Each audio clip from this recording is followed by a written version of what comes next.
টাঙ্গাইলের ভূঁইয়াপুর উপজেলার ফলদা ইউনিয়নের এই সড়কটি যেন উন্নয়নের আড়ালে থাকা এক জনদুর্ভোগের গল্প। ফলদা বাজারের হিন্দুপাড়া থেকে চণ্ডীপাড়া পর্যন্ত প্রায় 1 কিলোমিটার সড়ক। প্রতিদিনে এ পথ ব্যবহার করেন কয়েক হাজার মানুষ।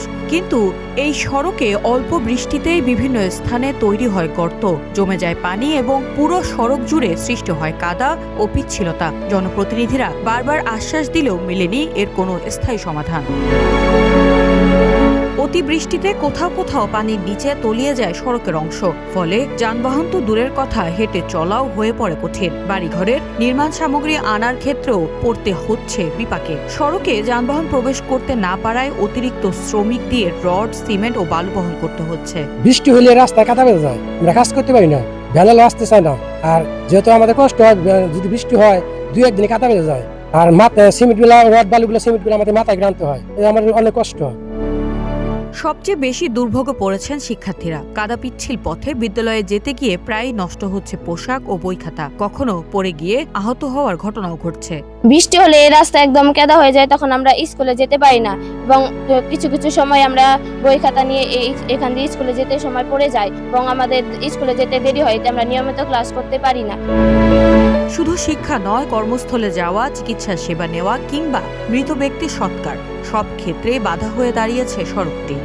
এখানে ভারী বৃষ্টি হতে হয় না, অল্প বৃষ্টিতেই রাস্তাটি তলিয়ে যায়। এইটা একটা নালা নর্দমার মতো হয়েছে এবং সবসময় জল কাদায় এটা পরিপূর্ণ থাকে।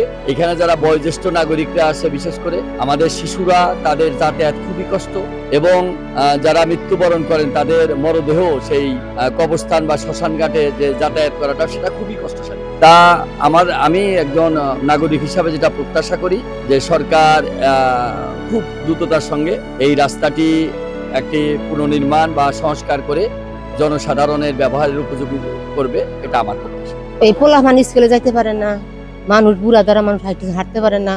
এই আমরা যাওয়া আশা করি, আমার পুরান বাড়ি আছে, করবে করে যাই, এই রাস্তার কোনো জান জানা। এই রাস্তা দিয়ে প্রায় অনেক দিন যাবতই কোনো কাজ হয় না। প্রায় আমাদের মনে ছোট সময় আমরা দেখেছিলাম যে এখানে কাজ হয়েছিল।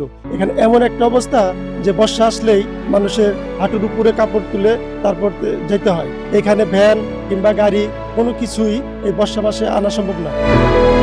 রাস্তাটির বেহাল দশা শুনে পরিদর্শন করে এটি দ্রুত সমাধানের আশ্বাস দিয়েছেন প্রশাসন। ইতিমধ্যে জায়গাটি আমরা সংশ্লিষ্ট দপ্তরের সাথে সরেজমিনে পরিদর্শন করেছি। সংশ্লিষ্ট দপ্তরের সাথে আলোচনা ক্রমে এবং আমাদের বাজেট বরাদ্দ পাওয়ার সাপেক্ষে অতি দ্রুত বিষয়টিতে ব্যবস্থা গ্রহণ করা হবে। স্থানীয় জনগণের সাথে আলাপ করে আমি দেখলাম যে এটাকে দ্রুত দুর্ভোগ কমানো দরকার। সেই হিসেবে আমি আমার ঊর্ধ্বতন কর্তৃপক্ষের নিকট রাস্তাটির বিষয়ে আমি লিখব, তাড়াতাড়ি যাতে রাস্তাটি মানুষের ব্যবহারের জন্য উপযোগী হয়। দীর্ঘদিনের দুর্ভোগ থেকে মুক্তি পেতে দ্রুত সংস্কারের পাশাপাশি টেকসই নতুন সড়ক নির্মাণের দাবি স্থানীয়দের। News desk, green TV digital.